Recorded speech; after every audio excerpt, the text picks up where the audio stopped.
welcome to another episode of Unfiltered Truth. I'm Carlene. And I'm Selena. And we're so happy that you are getting to join us. Now, this is a hot topic. Yes, it is.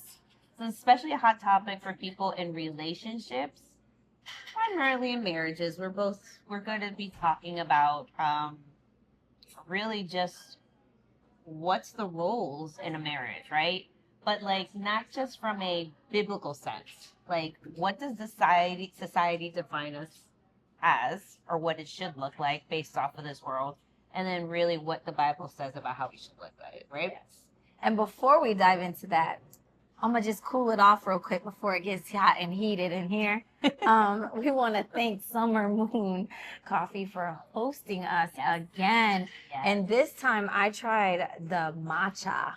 Matcha. Yeah, Matcha and I latte. put it on ice because I knew it was gonna get heated on what we're gonna talk about today. Oh, so you're putting yourself on ice even before we Yes, started? before we started, because this is about to melt. It's fuego. No. It is. Well, I got myself a hot latte with moon milk because that is what they're famous for. So that's just my go-to. I have to enjoy the latte. It keeps me hot throughout the entire thing. So maybe that's why you're on ice. I'm on ice. Yes, I'll cool you off. Yeah. All right. So if you have a summer moon near you, make sure you try them out. They are famous for their moon milk.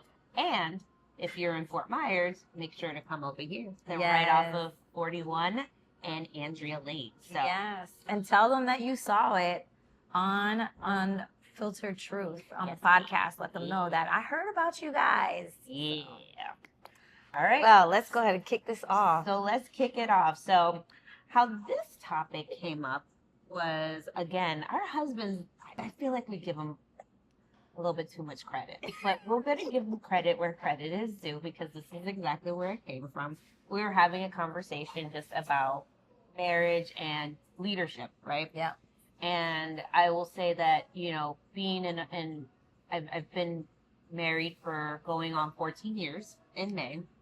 And we've had a lot of moments of where we shift roles, right? Mm-hmm. Whether, there's a moment where financially I'm the supporter and he's not, or financially he's the supporter and I'm not. I've had job loss and he's had to like come in and take the lead for a lot of things, but a lot of times and oftentimes, like, stats say now that we're in a place where women actually make more money than men. So when Selena and I were talking about this, we were kind of just talking about when the woman has to take in that role, right? When we are the ones that are maybe even setting aside our dreams to help our husband's dreams succeed, whether it's starting a new business or going on a different venture, or if you just happen to take on a position or a role or job where you end up being the bread maker, right? And that's not typical in a typical biblical standpoint, right? So really that's how this conversation started. So I guess really we want to just emphasize on like what the Bible's insight is on that, right? And how these topics happen. I mean, I guess what I described is more common than not, right? Yeah. There's moments where as women we make more than men, we provide, but we also are expected to still do everything around the house. That's a touchy one right there, right? Said it was going to be fire. Yeah, it is going to be fire. So we want to talk about that because we want to speak on how can couples navigate the shift in roles when the wife earns more than the husband. Yeah.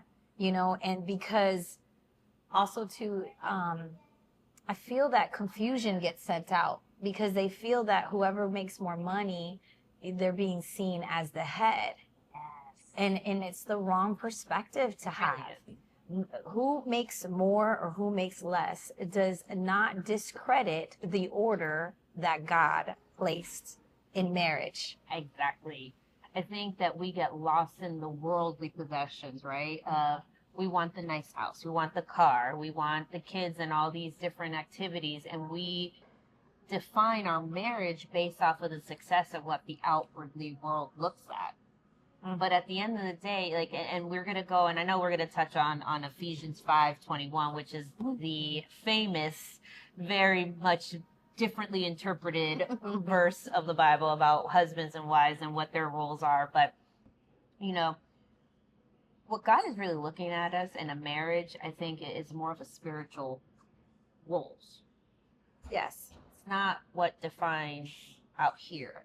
And unfortunately, I feel like society today, these younger generations are coming about, they're really thinking in their brains like, oh, we're going to split the check when we go out on a date, right? Or, I don't need you because my mama taught me how to be independent, so, I want you. I don't need you. I mean, it is, right? And sometimes culturally, that's what is instilled in us, but there's an extreme to it all, right? Yeah. So what does the Bible say, Selena, about just where we are? Like, where's the core of where we start from? So basically, we're going to say that taboo word, submission. That's a word that a lot of people do not like, or they get like, it's like their hairs stand up when they hear the word of submission, because they feel like it's something that's beneath or below. And it's just, yeah. Everyone plays defense on that word big time. And just knowing, like, if we can just shift the perspective is what it is, because even the key focus is focusing on loving, respectful partnership where both spouses can fulfill their roles in service to one another. So it's a servanthood. It's to serve one another. Mm-hmm. And so I want to touch on what Ephesians 5:21 says. And it says, submit to one another out of reverence for Christ.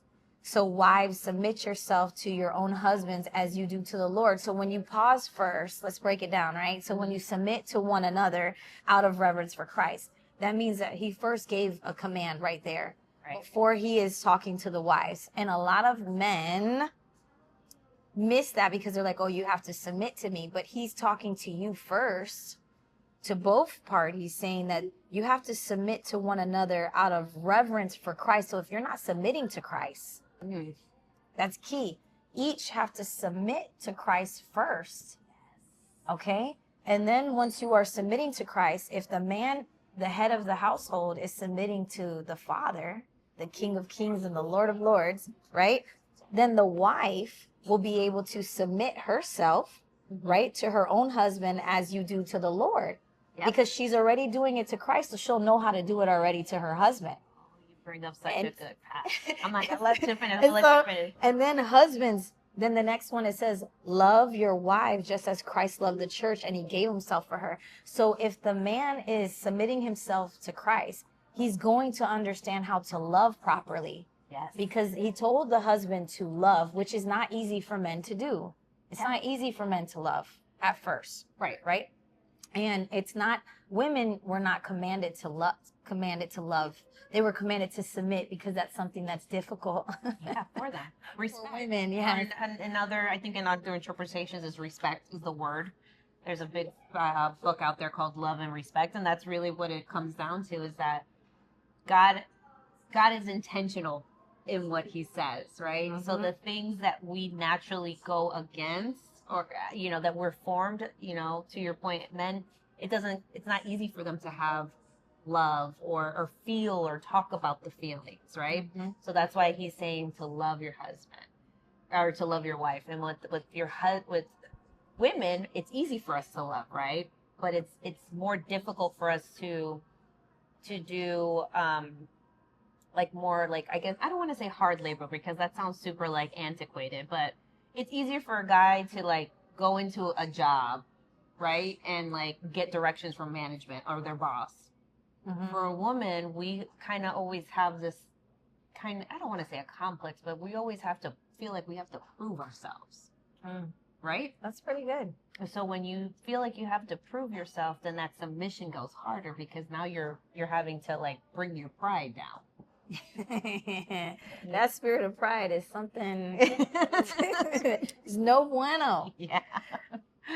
So that being said, how can husbands support their wife? So basically, if the wife is the one that's making more money, mm-hmm. right? We're still called to be in order, yep. regardless of how much someone is making. Because if we understand what the head is, so this is a good example that I wanted to give, is that I heard while me and my husband were in marriage counseling, that we heard from the pastor that was telling us, And I love the demonstration that he gave was the head of the household. So if you were walking down a sidewalk alley, right? And when you're going down the sidewalk and you see a dark alley, right? So picture a husband with the wife and the kids. Right. And the first thing that you're going to do to make sure that that alley is safe, you're going to peep your head out. So the head goes out first to make sure that it's okay, and then the family can go. What the head is he is the protector of the family. And so now, not all the times are there scenarios where we're going to have to fight somebody as protection. What's another way that the Father calls us to protect? How do we fight our battles? And that's in prayer. Yeah. And so a lot of what's happening in marriages is that there is a neglect of praying. They're neglecting their prayer time, and men are not coming out first to pray to the Father, to submit. You can't be submitted to someone that you're not talking to. Yeah. That you don't know. And so if you don't know them, you don't trust them. You don't respect them. Right? You don't believe in them. And so this just comes back to it. For submission, of being submitted is praying, having communication with the Father, being in his presence. And when you're doing that, you're forming trust in that. And then you'll feel more comfortable to lead in that head position, or where he's called the men as the head, right? To be praying, because that's a form of protection. And, speaking of leadership, one of the things that I've had conversations with my husband about is when these roles kind of are shifting, right? Leadership isn't about how much money you're making. Leadership comes from where you're postured. So as the man of the house, if you're postured in speaking to God and asking God to lead the family in a situation, let's say it's a new project, we're thinking about opening up a new business. Okay, have you spoken to God about that business? Have you put that in prayer? Because as a wife, I'm going to be more innate to follow you, knowing that you're getting guidance through the Father and with the Father. So you don't have to have all of these things, a business plan, all your ducks in a row. Like, yes, that's important. I'm not saying that isn't. Yeah. But for a woman to say yes, or to be more inclined to say yes, if we're able to see that you're being led and that you're being mindful in your prayers about the decision that needs to be made, whether it's anything, right? It could be putting your kids into a different school, the business venture, moving, whatever the case may be, as long as God is guiding in you, and as women we see that, that's an automatic trust. I just gave you men a little tidbit. And it's sexy. Okay. It is. It's very attractive. It's a level of intimacy that you don't see, because it goes beyond the physical. Yeah, it's a spiritual connection that you're building. And again, you and I have been married for a while, right? So we've seen all the phases right now. I think we're You're both 14 years in. Yep. How many am I in? I don't know, 11. We took a break for 3 years and got right back together again. Like, that's another time for another day. But nonetheless, and you know what? I love that you brought up counseling, because I've gone to counseling with my husband. I mean, we've gone about 3 or 4 times throughout our marriage. And I think it's important. Like, that's not a failure. If anything, it's we go through growth spurts. I remember one of my marriage counselors literally telling us that as people, we change every 5 to 7 years. So it's normal that within those 5 to 7 years shifts, you're going to have moments where you're kind of feeling like you're going in different paths. Yeah. So it's just like, if you can recognize that and be bold enough and courageous enough to say that stuff, then going to counseling, all it's doing is just allowing you to realign with your new selves. Because who I was when I married my husband at the beautiful young age of 25 is not who I am now, and I'm not telling you my age. So do the math. So I love that. That's so funny. And I do want to give this, is that a husband's role doesn't get diminished just because a wife is excelling in a career. It doesn't matter how much money it is. It does not diminish the order that God has placed. Yep. Rather than you can find joy in supporting her or supporting one another, whatever that it is, right? Whoever that it is, knowing that together you are fulfilling roles as a partnership, as helpers, as who God has called you guys to be. Because complementing one another is key. It's like literally, I love when people say outserving one another. Yeah. Right? If you just focus on that, it's a beautiful thing. I do want to give another biblical foundation is in Genesis. Look at what he blessed the man. And so it says in Genesis 2:18 that the Lord said, "It is not good for the man to be alone. I will make a helper suitable for him." And so we are to help one another. The wife is there to help, right? Because we are like emotionally in tune, sometimes too much. We in our emotions too much sometimes, but it is there to serve us, to serve one another, and it's important. And so that leads me into talking about expectations. Ooh, that's a good one. Expectations in a marriage. Yeah, because now that we talked about the roles, right? It doesn't matter who's making how much money. It does not matter. We're going to still go in order of what the Father says, right? So now let's talk about expectations. Because you know what I hear about? I hear this 50-50 thing going on. Yeah.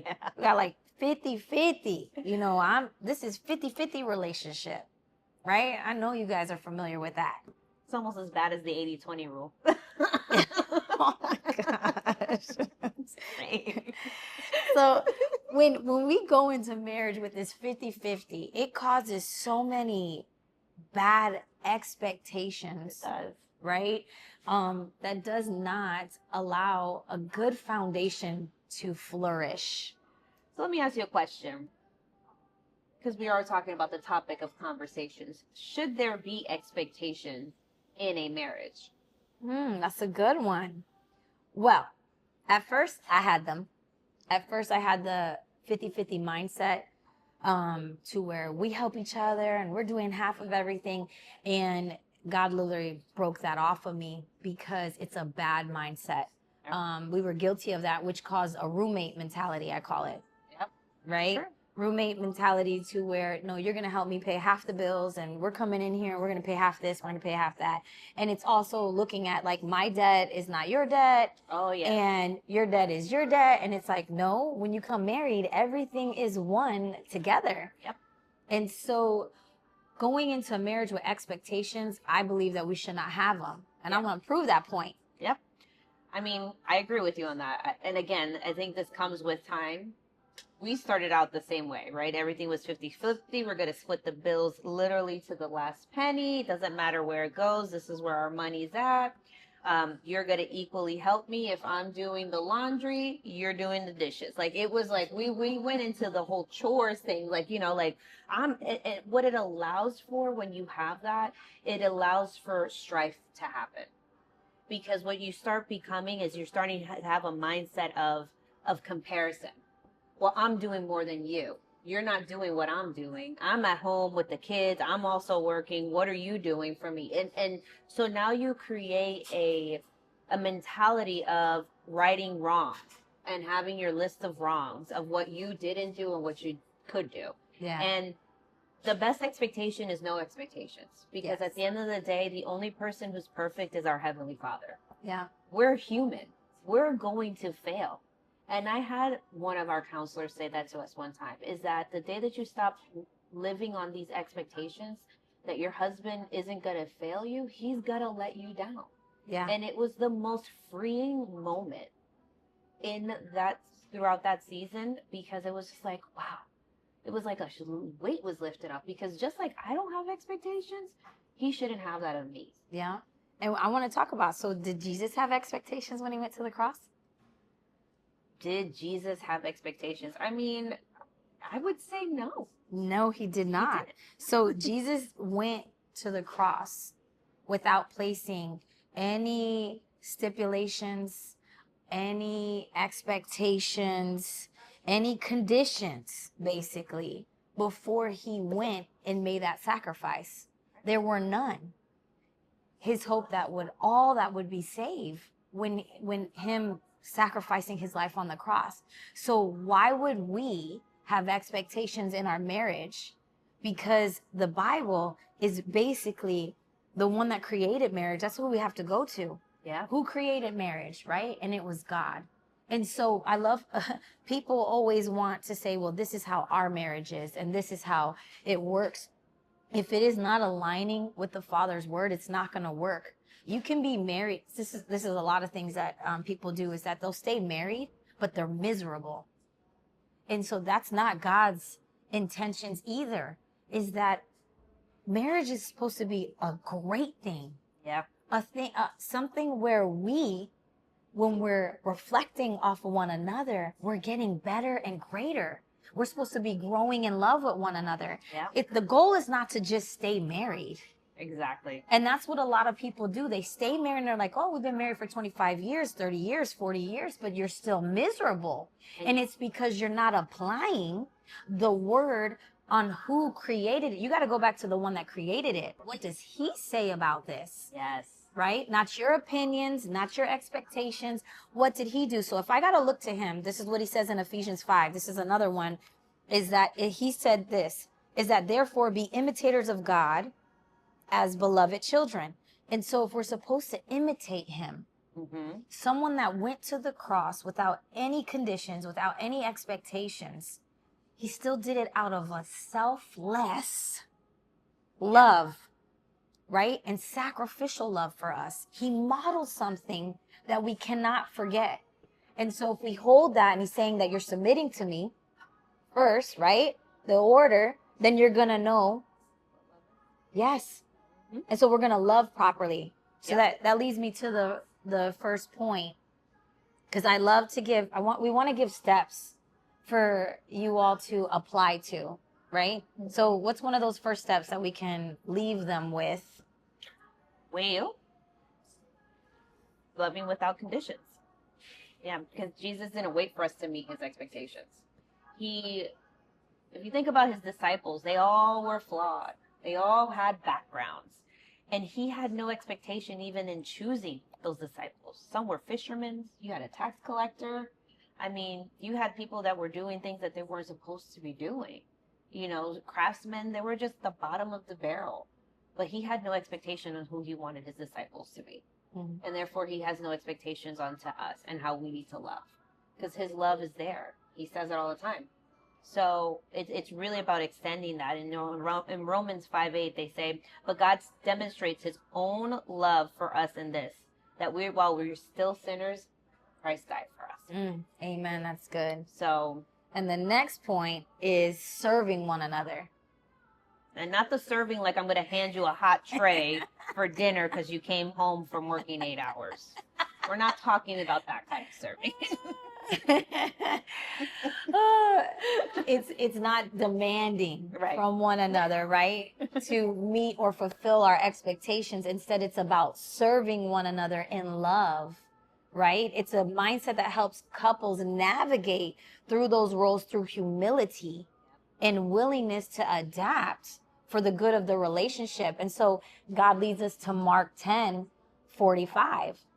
For even the Son of Man did not come to be served, but to serve and to give his life as a ransom for many. I love that. Look at that. Chills. Look at that. Chills instead of submission. It's chill. So then we're also talking about mutual respect and mutual submission, right? So this isn't the 50-50 thing, but mutual submission in a marriage means that you're laying down your own personal expectations and working together as a team. Yes. You're putting your spouse's needs first. Yes. When you let go of your own needs and you have full trust in that they're going to take care of you, it's going to naturally evolve. It's going to be a good little cycle, right? It's about respecting each other's strengths, contribution, what God-given roles we have, right? Regardless of what society tells us we should or shouldn't do. And again, we're going to go back to Ephesians 5:21. Submit to one another out of reverence for Christ. Because above, we're doing things in the name of Christ. And what we're looking to do is we're just wanting to please him. Yes. We do. So good.